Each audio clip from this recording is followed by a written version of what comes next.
আমরা এখন আছি ব্যাংককের পাতায়া বিচে।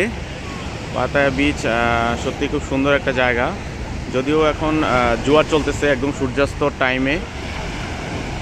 এখান থেকে পাতায়া বেটা খুব সুন্দর দেখা যায়, পাতায়া সিটিটা দারুণ দারুণ জায়গা। তো এখানে আসলে সময় স্পেন্ড করার জন্য ফ্যামিলি নিয়ে বা বন্ধুবান্ধব নিয়ে দারুণ একটা জায়গা, খুবই সুন্দর একটা জায়গা পাতায়া বে, দারুণ জায়গা, মানে অসাধারণ, অনেক পরিষ্কার পরিচ্ছন্ন একটা বিচ পাতায়া বে। এখানে বাচ্চারাও খেলতেছে জোয়ারের মধ্যেই, ওরা যদিও রিস্ক মনে করতেছে না।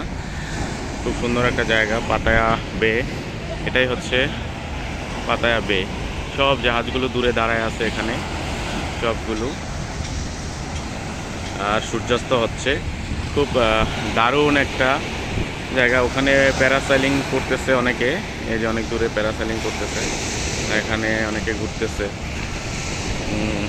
খুব সুন্দর জায়গা, দারুণ দারুণ উপভোগ্য একটা জায়গা পাতায়া বে। আপনার পাতায়াতে আসলে পাতায়ার অনেকগুলো দর্শনীয় জায়গা আছে, তাই যেমন টাইগার পার্ক আছে, ফ্লোটিং মার্কেট আছে। পাতায়া বেটাকে সবথেকে সুন্দর দেখা যায় ওই যে ওইদিকে হচ্ছে পাতায়া ভিউ পয়েন্ট বলে, এই যে টাওয়ারটা দেখা যাচ্ছে, লাইক এই টাওয়ারটা হচ্ছে পাতায়া ভিউ পয়েন্ট। এটা হচ্ছে গাড়ি দিয়ে ঘুরে ওই ভিউ পয়েন্টে যাওয়া যায়। ওখানে অনেক রেস্টুরেন্ট আছে, খুব সুন্দর টাইম স্পেন্ড করার জায়গা। তো আসলে পাতায়াতে এই কয়েকটা প্লেস অবশ্যই ঘুরে যাবেন, খুবই ভালো লাগবে পাতায়াতে। সত্যি বলতে অনেকে বলে যে পাতায়া খারাপ, কিন্তু আমি আসলে খারাপ দিকটা যদি আমি না নেই, আমি ভালো দিকটা সবসময় নেওয়ার চেষ্টা করব। এই টেন্ডেন্সি নিয়ে হচ্ছে যে কোনো দেশে ট্যুর করতে হবে আর কি।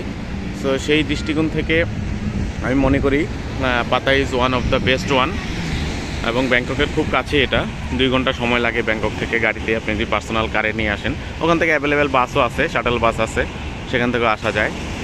তো সত্যি আপনারা আসলে কখনো অবশ্যই পাতায়া বেতে ঘুরে যাবেন, এবং এখানে সন্ধ্যার আগে এবং হচ্ছে স্পেশালি সন্ধ্যার পরে আরও খুব শান্ত থাকে নদীটা, একদম শান্ত, অনেক দূর পর্যন্ত চলে যায় জলটা, মোটামুটি 20 হাত দূর পর্যন্ত চলে যাবে, থাকবে না তখন, ভাটা থাকবে, তখন হচ্ছে আরও সুন্দর উপভোগ করা মতো দৃশ্য তৈরি হয় আর কি। সো এই হচ্ছে পাতায়া বে থেকে। ধন্যবাদ, সবাই ভালো থাকবেন।